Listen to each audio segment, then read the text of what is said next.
Hey everybody, I'm coming to you from the Fab Labs mold making studio. Today I'm going to demonstrate how to cast using a two-part resin. So we are going to be using this type of resin right here. This is part A of Smoothcast 325. This is a clear resin. It is a two-part, so 1-to-1 mixture, 50-50. And then we are also going to continue with the second part of this demo on how to add dyes and pigments so you can get colored castings like these. So first thing we're going to do is we're going to talk about our workspace. So I'm going to tilt my camera down and we're going to take a look at what I have here. So in order to make sure you keep your work surfaces good, you want to lay some sort of junky paper down or cardboard, just something it's okay to spill things on top of. Here I have my mold set up. So this is my silicone mold, and this is the original pattern I used. That was a 3D printed piece that I designed in Tinkercad. Now, what I want to make sure is I have all the materials I need in my workstation. So the first thing I need to make sure I have is my resin. So as I showed you before, here's part A, here is part B. So I have my two parts. Next thing I'm going to need is I'm going to need my labeled cups. So I have an A cup and a B cup. And I want to make sure they're clearly labeled so I know what part goes into what cup. The other thing is, if you're using something like a clear resin, the colors that are coming from each one of the part A and part B are going to be the same. So it's super important to make sure that you have labeled cups.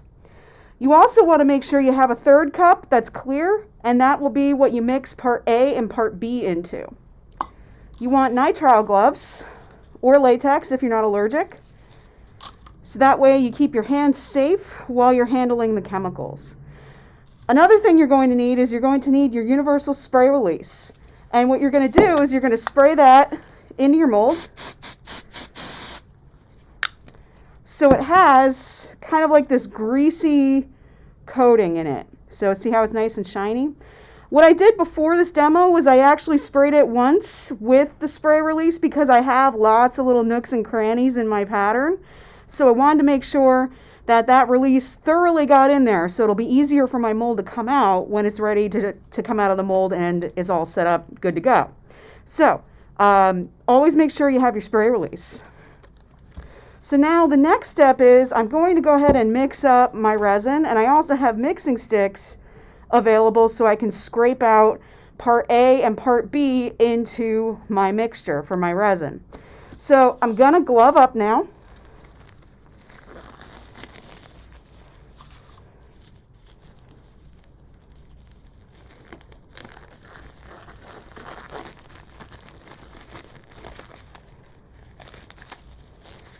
Okay, and then before I go ahead and I start pouring my resin in, you'll notice that most of the mold products are going to say mix thoroughly before use. So I'm going to shake this up really well. I shook it up a little bit before, but I'm going to go ahead and do it again. And I'm going to shake my part B while I'm at it too. So that way everything's really well mixed up. So now I'm going to actually move my mold out of the way so everyone can see a little better. So let's go ahead and pour part A.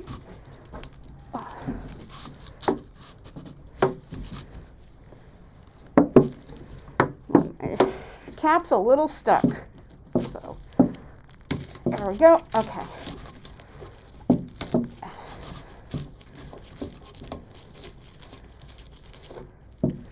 Okay, part A is open, and I don't need a huge amount because my mold is kind of small, so I'm just going to pour a little bit. It's probably good. I'll probably have a little bit extra, but that's okay.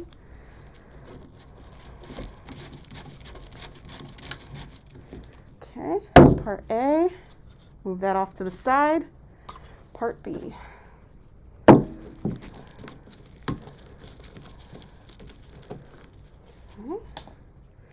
And we want to make sure that part A and B are equal. Let me switch this so it's a little easier for me to pour. There we go. Now, I'm gonna eye it. Just need a little bit more B, not much.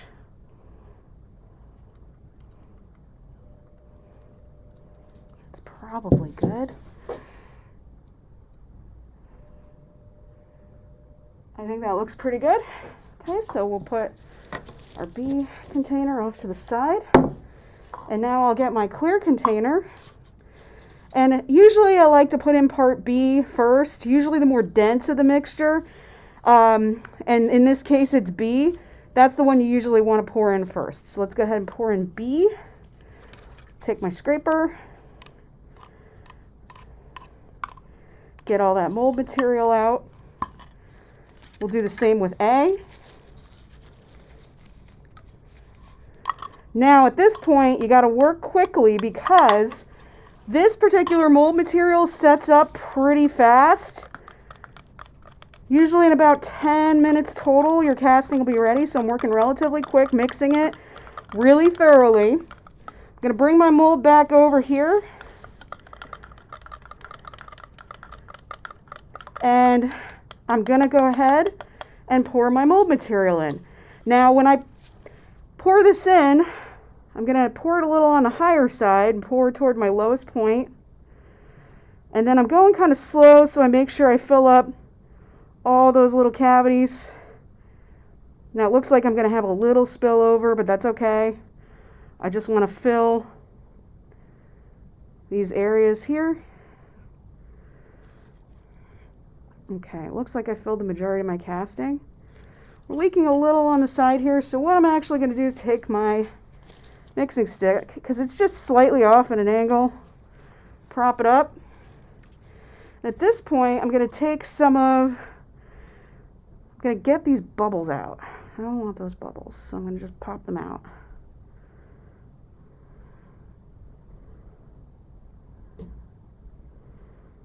And just work them out of the casting while the material is still setting up.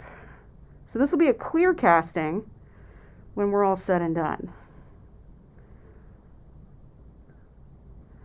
Now I'm just making sure we have enough material in all those little nooks and crannies. Actually, I might want to prop my mold up slightly more.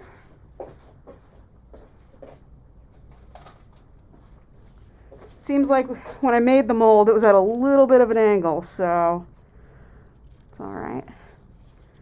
So sometimes you'll find these things happen as you're working with mold material. I have a little extra, so I'm actually going to pour just a little more. All right, so now we're just going to let that set up.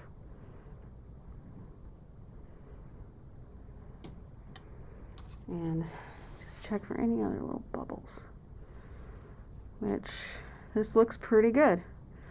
Okay, so now we wait. And then for the next demo, I'll show you how to add pigments and dyes.